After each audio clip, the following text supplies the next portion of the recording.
But now I want your calls on this. Can William, that's Prince William, save the monarchy? 0207 862 2222 is the number that you need to give us a ring. In a new BBC documentary, veteran broadcaster David Dimbleby has been investigating attitudes to the royal family. Now, he's asked whether Prince William's so-called ordinary Joe approach could actually win back more support for the monarchy. From his love of Aston Villa, the football club, to zipping around Windsor Castle on an e-scooter, has the prince convinced you that he actually connects with ordinary people? Or he says, Yasmin, he's all about change. He says, I think it's safe to say that change is on my agenda. Not overtly radical, but changes that I think must happen. He also said, look, I look at tradition, he said, and I look at some tradition and I ask myself, is it still fit for purpose today? No, they're working really hard to create this mirage, OK? There's a fantastic new book out by Norman Baker, who was the ex-Lib Dem MP, and he's looked at their finances. It's appalling how much they're ripping us off. Appalling. Truly, even I, who am anti-monarchist, never knew the figures that Norman Baker's put into his book. I can't remember the title of the book. It just came out 2 weeks ago. And the idea that he will now be slightly unshaven and mix with the football crowds and pretend to be ordinary old Joe is just not going to wash. And you know what? I said in my column in The Eye this last week, Andrew is a really good scapegoat for them, with everybody hating Andrew so much. Darlings, buckle up, because tonight we're unpacking a question that looks innocent on the surface but reveals something far deeper the moment you scratch it. Can Prince William's ordinary Joe persona win back support for the monarchy? This question didn't come from a tabloid. It didn't come from TikTok. It came from none other than David Dimbleby, a man who practically grew up interviewing royalty with his BBC poised politeness. At first glance, it seems harmless, a casual musing, a gentle poke at public opinion. But when Yasmin Alibhai-Brown heard that question, she didn't treat it as harmless. She didn't laugh it off. She didn't politely glide past it with a soft, royal-friendly response. No. She answered it with a truth that has been simmering for years, a truth the palace has been terrified to confront. And tonight, we're not only repeating her words, we're expanding them, contextualizing them, and laying everything bare. Because this isn't just about William. It's about a monarchy trembling under the weight of its own contradictions. Let's start with the palace's favourite PR storyline. Prince William, the ordinary Joe. You've seen it everywhere. William cheering in the stands like any other football dad. William riding around Windsor on an e-scooter like a man who shops at Tesco. William wearing sweaters and pretending the future king vibes aren't bursting through the seams. It's all so perfectly positioned, so deliberately casual, that you'd think he's one missed paycheck away from the cost of living crisis. But here's the truth. There is nothing ordinary about a man groomed from birth to rule a nation. Nothing. The ordinary Joe branding is a calculated performance, a distraction tactic aimed at softening a system built on inherited privilege. And the very fact that this branding is necessary proves something critical. If a monarchy needs to pretend to be relatable, then it has already admitted it's out of touch. Because, look closely, ordinary people don't live in multiple palatial homes. Ordinary people don't travel with security funded by taxpayers. Ordinary people don't inherit castles or estates or global influence.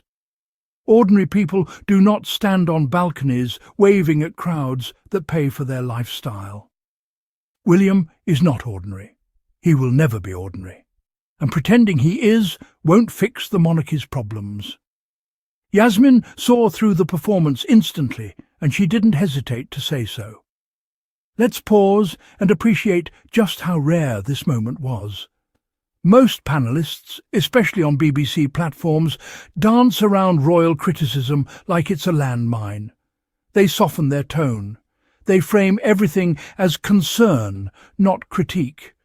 But Yasmin Alibhai-Brown? She came in with clarity sharpened like a blade. She said the monarchy is outdated. She said the institution is operating on nostalgia. She said the attempt to modernize is a flimsy illusion, not structural progress. And then she dropped the financial truth. Former Lib Dem MP Norman Baker's book exposes royal spending in a way even lifelong Republicans found shocking. Think about that. People who already opposed the monarchy were stunned by the figures. That's how deep the financial rot goes. And while the public faces rising bills, wage stagnation, food insecurity, and economic uncertainty, the monarchy continues dipping into the public purse quietly and consistently. But here's the part Yasmin nailed brilliantly. Prince Andrew has become their human shield. While the world focuses on his scandals, his disgrace, his lawsuits, his disgraceful associations, the rest of the royal family gets to hide from scrutiny. They use public disdain for Andrew as a cover, a deflection. And Yasmin called it what it is, a deliberate, exploitative strategy. The palace has mastered misdirection. Let's dig into why Dimbleby's question even came up. Why does the monarchy need an ordinary makeover? Why is William being marketed like a relatable hero? Because the institution is losing its grip. Let's break it down. 1. Economic contradictions. The monarchy preaches duty, service and sacrifice, but their lifestyle contradicts every word. How do you preach sacrifice while living in a palace renovated with public money? How do you preach duty while using taxpayer funds to maintain sprawling estates? It's hypocrisy, and people see it. 1. Generational disconnect. Younger generations aren't buying the fairy tale. They want transparency. They want accountability. They want equality, not inherited hierarchy. And with each passing year, support among young people drops further. 1. Colonial reckoning. The monarchy still refuses to openly address its colonial past, its role in historical violence, or the generational trauma linked to the empire. Instead, they offer shallow PR gestures and symbolic statements that mean nothing. 1. Internal rigidity. The institution doesn't change. It absorbs or rejects. Meghan Markle was a historic opportunity, a once-in-a-generation moment for genuine modernization. Instead of embracing her, they pushed her out. They smeared her. They isolated her.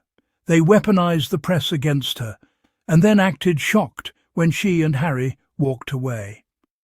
Their message was clear. Modernization is welcome as long as it looks like us, acts like us, and obeys us. Diversity? Only if it's performative. Now let's address the heart of the question. Can Prince William save the monarchy?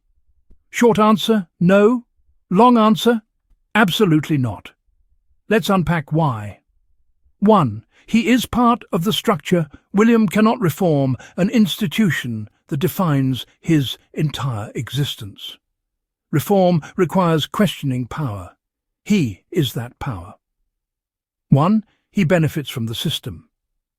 Everything he has, wealth, protection, status, comes from the very traditions that need dismantling.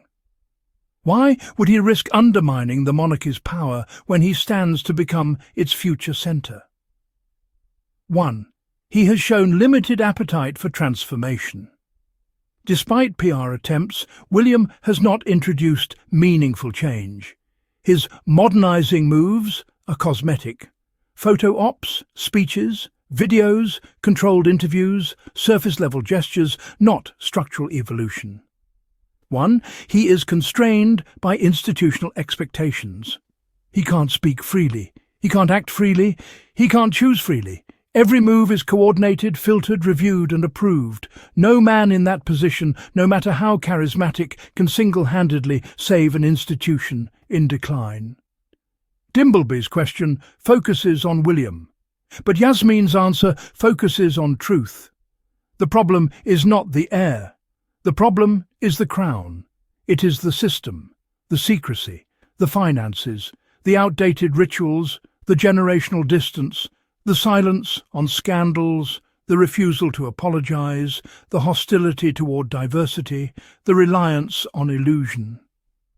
This institution does not need a new face, it needs a new foundation. But that foundation is centuries old, rigid, and built on a hierarchy the public is increasingly rejecting. So here we are. The palace wants you to believe William is the saviour, that his relatability is the antidote, that a smile, a football match, and a humble sweater will bring back the trust they've lost. But no PR campaign can save a collapsing structure. No photo op can rewrite history. No heir, not even a popular one, can revive an institution that refuses to evolve. And that's why Yasmin's voice was so powerful. She didn't play along, she didn't sugarcoat, she didn't pretend. She said what millions are quietly thinking. The monarchy is wobbling, the cracks are widening, and William cannot hold it up alone. My darlings, the truth is out. The era of pretending is over. And here on the Sussex Insights, we will keep peeling back every layer, exposing every illusion, and amplifying every truth they hope you never hear. Stay bold, stay aware, stay unbothered, and stay right here.